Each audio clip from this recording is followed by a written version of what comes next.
Final percentage बन रही है 81.56% और मैंने फाइनल बोर्ड्स में 81.56 से 94.4% तक खींचा था। हे गाइस व्हाट्स अप, कैसे हो आप लोग। I am back with a new video. तो हाँ, अब से मैं बहुत जल्दी बहुत सारे वीडियोस लाऊंगा क्योंकि मैं आ चुका हूँ अभी अपने घर पे वापस मेरे हॉस्टल से, क्योंकि मेरे एग्ज़ाम्स फर्स्ट सेम के ओवर हो चुके हैं। तो अभी मैं घर पे आया हूँ। तो यार आज की वीडियो बहुत ज़्यादा स्पेशल और बहुत ज़्यादा खास होने वाली है तुम लोगों के लिए, क्योंकि अब सिर्फ 1 महीना रह गया है। 1 महीना भी कम्प्लीटली नहीं बचा हुआ है और तुम्हारे 1 महीने बाद से एग्ज़ाम्स चल रहे होंगे, क्लास 10 CBSE या फिर अदर बोर्ड्स के जो भी तुम्हारे हैं। तो ये 4 मैं मिस्टेक्स बताऊंगा जो तुम अब इस महीने में करने वाले हो, जो कि मोस्ट 10th के बच्चे करते हैं और ये मिस्टेक्स बाद में भारी पड़ती हैं। तो चलो वो मिस्टेक्स नहीं करनी है तुमको। वो क्या मिस्टेक्स हैं मैं इस वीडियो में तुमको बताता हूँ। Let's go. उससे पहले यार आज मुझे अपनी फाइल्स में बहुत ढूंढने पे ये बड़ी बुरी हालत में मिला, जो कि मैंने छुपाया हुआ था जब मैं 10th क्लास में था। तो ये है मेरे 10th क्लास का प्री बोर्ड 3 का रिजल्ट, जो कि तुम्हारी आंखों के सामने है। मैं तुम्हें अपने इसमें मार्क्स बताता हूँ, देखो बड़ा इंटरेस्टिंग लगा मुझे। तो इसमें मेरे ये प्री बोर्ड 3 है, याद रखना, यानी कि फाइनल प्री बोर्ड। तो फाइनल प्री बोर्ड में मेरे क्या मार्क्स थे।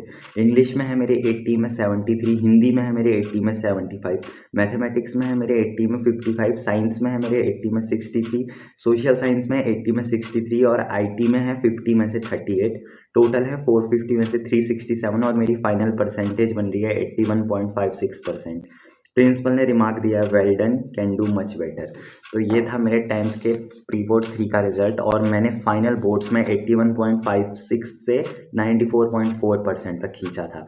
तो यानी तुम्हें पता चल गया होगा कि कितना चेंज होता है। तो यानी अगर तुम्हारा प्री बोर्ड्स में कम नंबर आ रहे हैं तो बिल्कुल टेंशन की बात नहीं है, क्योंकि ये बहुत ही कॉमन चीज़ है, हर किसी के साथ होता है। क्योंकि स्कूल वाले पेपर को टफ बनाते हैं कंपेयर टू बोर्ड वाले। बोर्ड वाले कोशिश करते हैं कि बच्चे ज़्यादा से ज़्यादा तरीके से पास हो जाएं और ज़्यादा से ज़्यादा परसेंटेज स्कोर करें, इसलिए पेपर बहुत ज़्यादा ईजी आता है।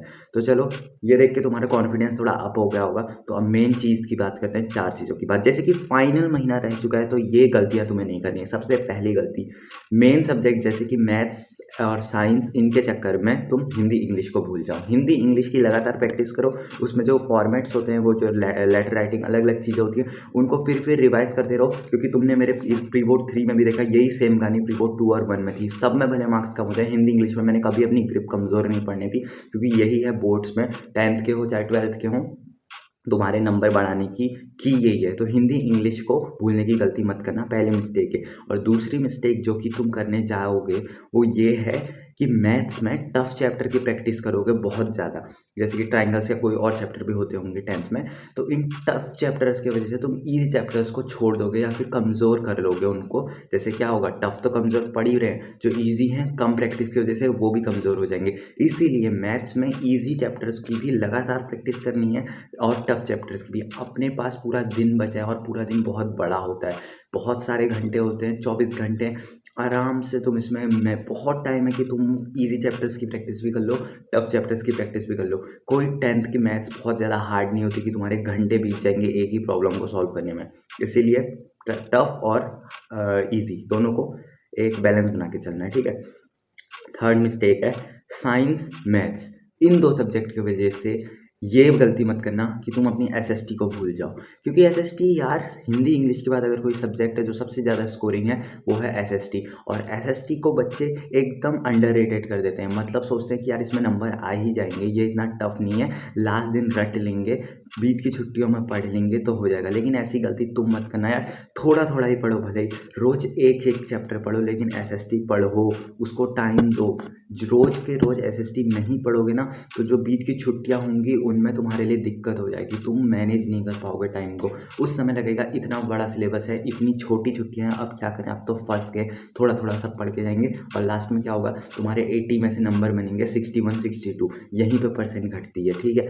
और लास्ट और जो चौथी मिस्टेक है, जो कि बहुत इंपॉर्टेंट मिस्टेक है, वो है ये कि तुम लोग अभी भी अपना समय वेस्ट कर रहे हो। हाँ, तो बहुत से बच्चे अभी भी ऐसे होंगे जो मोबाइल पढ़ाई करने के लिए लेते लेते होंगे, लेकिन अभी भी उनका ध्यान भटक जा रहा है और वो कुछ और करने लग जा रहे हैं। तो दोस्त मैं तुम्हें बता दूँ कि जब भी तुम्हारा कुछ और करने का मन करे, मोबाइल में किसी के व्लॉग्स, किसी के रोस्ट या कुछ और देखने का मन करे, शॉर्ट स्क्रॉल करने का मन करे, इंस्टाग्राम चलाने का मन करे, तो याद रखना आज से 3 महीने बाद जब रिजल्ट आएगा और तुम्हारे दोस्त, तुम्हारे क्लासमेट्स तुमसे ज़्यादा परसेंट ला रहे होंगे, न्यूज़पेपर में बच्चों के नाम आ रहे होंगे, ट्रॉफी मिलने के लिए स्कूल में फेलिसिटेशन सेरेमनी होती है, वहाँ पे बुलाया जाता है, गिफ्ट्स मिलते हैं, उस सर तुम्हें नहीं बुलाया जा रहा होगा, मैसेजेस आ रहे होंगे उन बच्चों को, तब तुम सोचते होगे यार काश थोड़ी सी मेहनत और कर लेता तो अभी इन सब में पार्टिसिपेंट मैं भी होता। ठीक है, उस समय यही अपने बोलकर सेटिस्फाई करना पड़ता है कि क्या फ़र्क पड़ता है 10th की परसेंटेज से, लेकिन उस समय तुम्हें फ़र्क पड़ेगा। तो मेरे दोस्त, मेरे भाई, मेरी बहन, पढ़ाई कर लो, जाओ अभी के अभी, और जो मिस्टेक्स मैंने ना करने को बोली हैं वो मत करना। और हाँ, जैसे कि मैंने बोला प्री बोर्ड्स का मैंने अपना खुद का रिजल्ट दिखाया ना, ये सबसे बेस्ट थी। प्री बोर्ड 2 और 1 में तो 70 से ऊपर भी नहीं जा पा रहा था मैं, 71 72 ऐसी रहती थी मेरी परसेंट। तो यानी कम भी परसेंट आ रही है तो चिल करो, वो सबकी आती हैं। ठीक है, मैं नेक्स्ट वीडियो में मिलूंगा कुछ और अच्छे टॉपिक के साथ, जो कि मुझे सीरियसली लगेगा कि हाँ ज़रूरत है वीडियो बनाने की, ज़्यादा टाइम वेस्ट नहीं करना है, वीडियो बना के अपना भी और तुम्हारा भी। ठीक है, तो अभी जाओ, बाय।